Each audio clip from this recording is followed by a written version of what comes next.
You know, if you take people, and I've told you this, and you expose them voluntarily to things that they are avoiding and are afraid of, you know, that they know they need to overcome in order to meet their goals, their self-defined goals. If you can teach people to stand up in the face of the things they're afraid of, they get stronger. And you don't know what the upper limits to that are, because you might ask yourself, like, if for 10 years, if you didn't avoid doing what you knew you needed to do, by your own definitions, right, within the value structure that you've created to the degree that you've done that, what would you be like? Well, you know, there are remarkable people who come into the world from time to time, and there are people who do find out over decades-long periods what they could be like if they were who they were, if they spoke their being forward. And they get stronger and stronger and stronger, and we don't know the limits to that. We do not know the limits to that. And so you could say, well, in part, perhaps the reason that you're suffering unbearably can be left at your feet, because you're not everything you could be, and you know it. And of course, that's a terrible thing to admit, and it's a terrible thing to consider, but there's real promise in it, right? Because it means that perhaps there's another way that you could look at the world, and another way that you could act in the world, so what it would reflect back to you would be much better than what it reflects back to you now.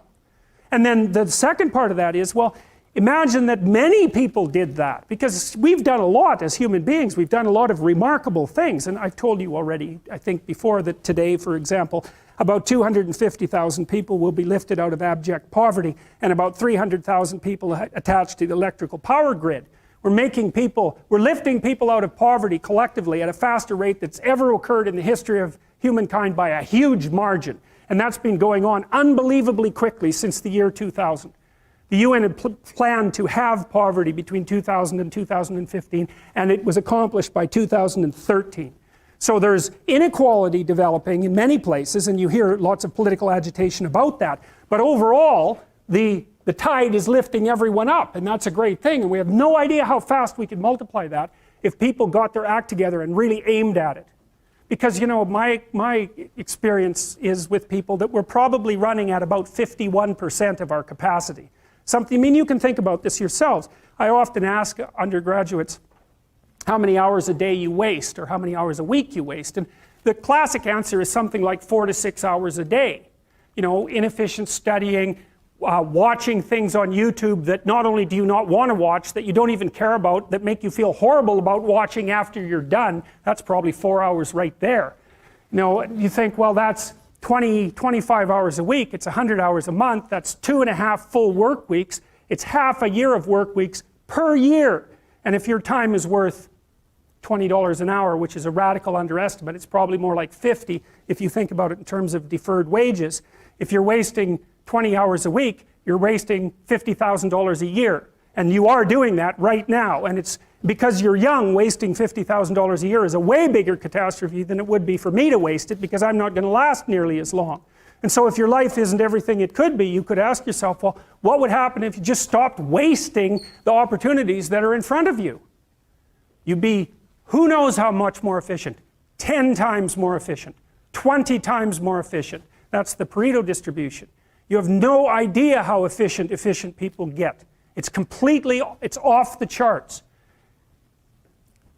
Well, and if we all got our act together collectively and stopped making things worse, because that's another thing people do all the time, not only do they not do what they should to make things better, they actively attempt to make things worse because they're spiteful or resentful or arrogant or deceitful or homicidal or genocidal, or all of those things all bundled together in an absolutely pathological package.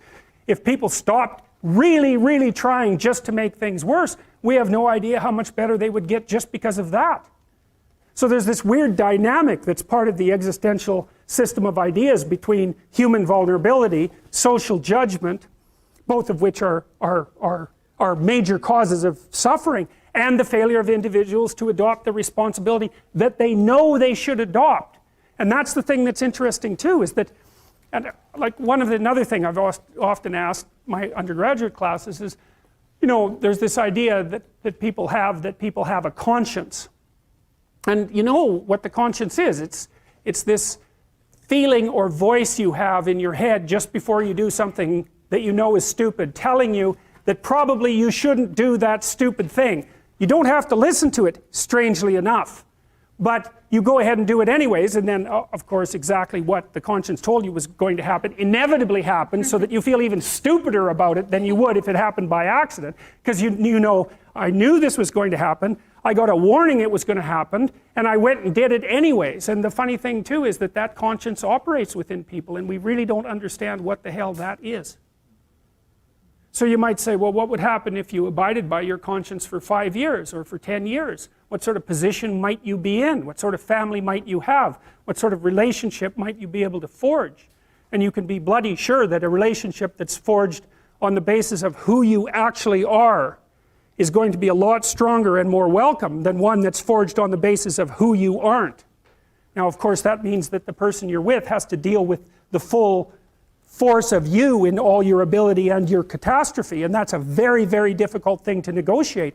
But if you do negotiate it, well, at least you have something, you have somewhere solid to stand, and you have somewhere to live, you have a real life, and it's a great basis upon which to bring children into the world, for example, because you can have an actual relationship with them instead of torturing them half to death, which is what happens in a tremendously large minority of cases. Well, it's more than that too, because, and this is what I'll close with, and this is why I wanted to introduce Solzhenitsyn's writings to you. You see, because it isn't merely that your fate depends on whether or not you get your act together and to what degree you decide that you're going to live out your own genuine being. It isn't only your fate, it's the fate of everyone that you're networked with. And so, you know, you think, well, there's 9 billion, 7 billion people in the world. We're going to peak at about 9 billion, by the way, and then it'll decline rapidly. But 7 billion people in the world, and who are you? You're just one little dust mote among that 7 billion. And so it really doesn't matter what you do or don't do, but that's simply not the case.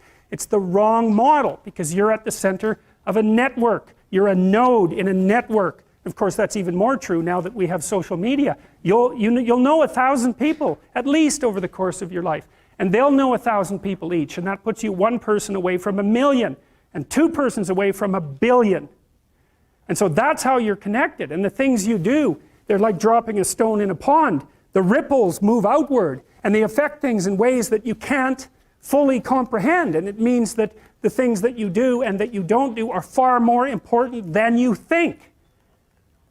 And so if you act that way, of course, the terror of realizing that is that it actually starts to matter what you do. And you might say, well, that's better than living a meaningless existence. It's better for it to matter. But I mean, if you really asked yourself, would you be so sure if you had the choice? I can live with no responsibility whatsoever. The price I pay is that nothing matters. Or I can reverse it and everything matters. But I have to take the responsibility that's associated with that. It's not so obvious to me that people would take the meaningful path. You know, when you say, well, nihilists suffer dreadfully because there's no meaning in their life and they still suffer. Yeah, but the advantage is they have no responsibility. So that's the payoff, and I actually think that's the motivation. Say, well, I can't help being nihilistic. All my belief systems have collapsed. It's like, yeah, maybe. Maybe you've just allowed them to collapse because it's a hell of a lot easier than acting them out.